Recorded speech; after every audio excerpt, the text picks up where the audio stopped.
Hi, San Marcos and anyone else who might watch this video.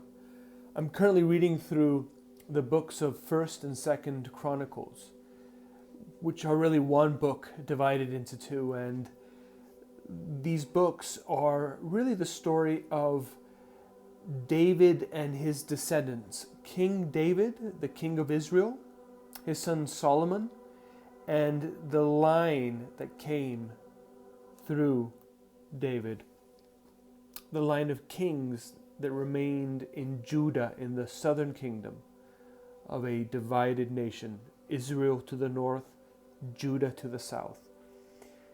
And it's important because this line of kings, from David to Solomon and onward, are the line through which ultimately Jesus will emerge.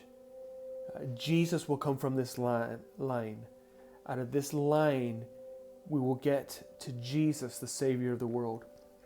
And it's very interesting as you go through 1st and 2nd Chronicles, you have different kings, different stories, and they are either described as good, following in the footsteps of David, or they are described as those who do not walk in the footsteps of David, but rather walk in the footsteps, live the lifestyle of the kings of Israel, which means a life of idolatry, a life of rejecting God, a life of darkness, of wickedness, of injustice, oppression, rebellion.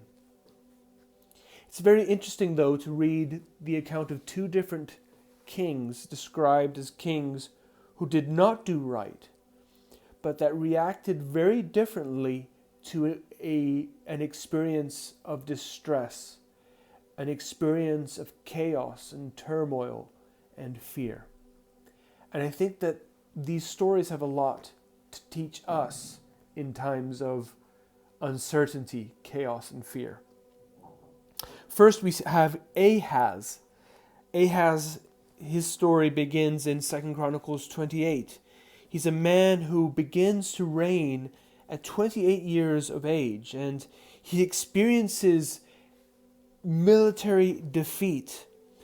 The king of Assyria, Tiglath-Pileser, quite a name, comes, and we read in 2nd Chronicles 28:20, Tiglath-Pileser, king of Assyria, came against Ahaz and afflicted him. Ahaz took a portion of the house of the Lord, the temple, and the house of the king of the princess, and gave it as tribute to the king of Assyria, but it did not help him. So this king comes and attacks him, this king of Assyria. Ahaz gives him tribute to try to assuage the attack, to try to get on this king's good side, but it does not help him. Next verse 22.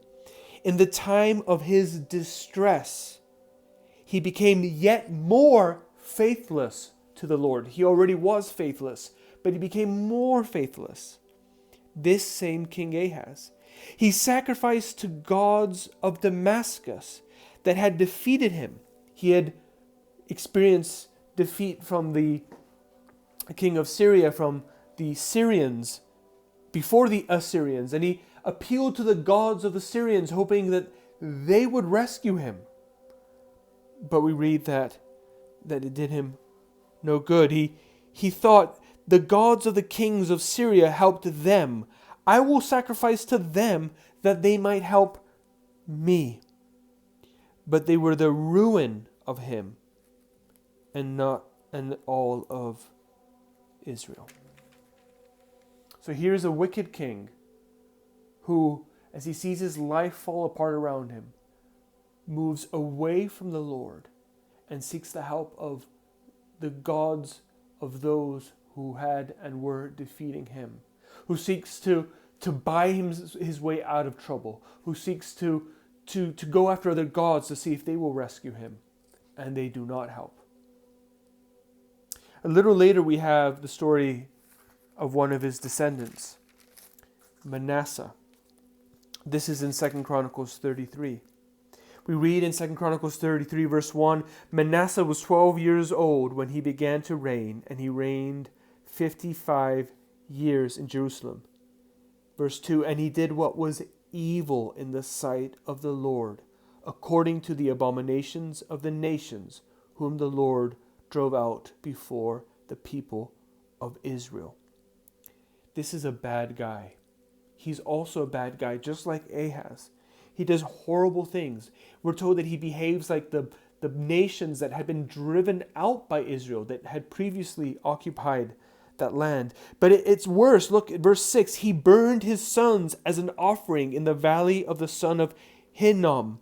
And he used fortune-telling and omens and sorcery and dealt with mediums and necromancers. This guy kills his own children as sacrifice to other gods. This is a nasty guy, and he gets involved in all this demonic, dark, wicked religious practice.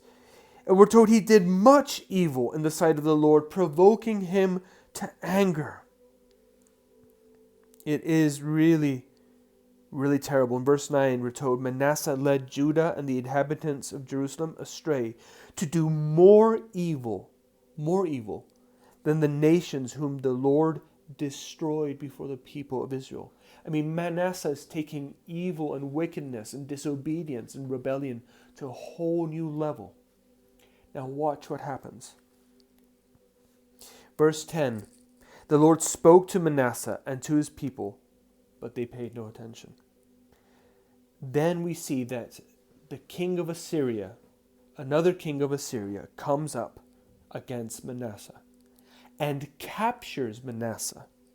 We're told he's captured with hooks and bound with chains of bronze, and he's exiled. So the king of Assyria comes up against Manasseh, kidnaps him, and takes him over to Babylon as his captor. He's taken away. And we read that Manasseh is also in distress. Verse 12, and when he was in distress, so we have Ahaz in distress, and Ahaz grows more faithless, walks away further from the Lord. And we have Manasseh in distress. What's he going to do? Well, we read in 2 Chronicles 33, verse 12. When he was in distress, Manasseh entreated the favor of the Lord his God. And he humbled himself greatly before the God of his fathers. He prayed to him. And hear this. And God was moved. God was moved. God was moved by his entreaty and heard his plea and brought him again to Jerusalem and into his kingdom. God acts to rescue Manasseh, and he brings Manasseh back to his land and back to his city Jerusalem. And then we read, then Manasseh knew that the Lord was God. The story of Manasseh ends with him, and it continues, restoring right worship, calling the people back to God. I want you to think about how powerful this story is. We have an evil king who kills people, who leads the people of God into worse wickedness and idolatry than the nations that had lived in Canaan had been involved with. He leads them down a dark road, and he rightly experiences discipline and by God, and he's taken into captivity. And before his distress, he turns to God. He humbles himself before God, and God comes. And Manasseh knows the Lord, Jehovah, the God of Israel, is truly God. Friends, it seems to me that in a time of deep distress, we have a choice before us. Are we going to be like Ahaz, or are we going to be like Manasseh? Manasseh's not perfect. He's not sinless. Even as we read on, even after this experience, he's still a very flawed person, like you, like me. But Manasseh, when he's under distress, when he sees chaos, when he sees an uncertain future, when he is overwhelmed by fear, turned to God and humbled himself. And God was moved. I want to be someone who moves the heart of God in times of distress. I want to be someone who sees God at work in my life, even in the midst of overwhelming circumstances, and sees the Lord, He is God.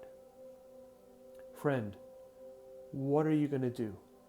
Are you going to go the way of Ahaz, or are you going to go the way of Manasseh? The choice is before us. Let's choose wisely. God bless.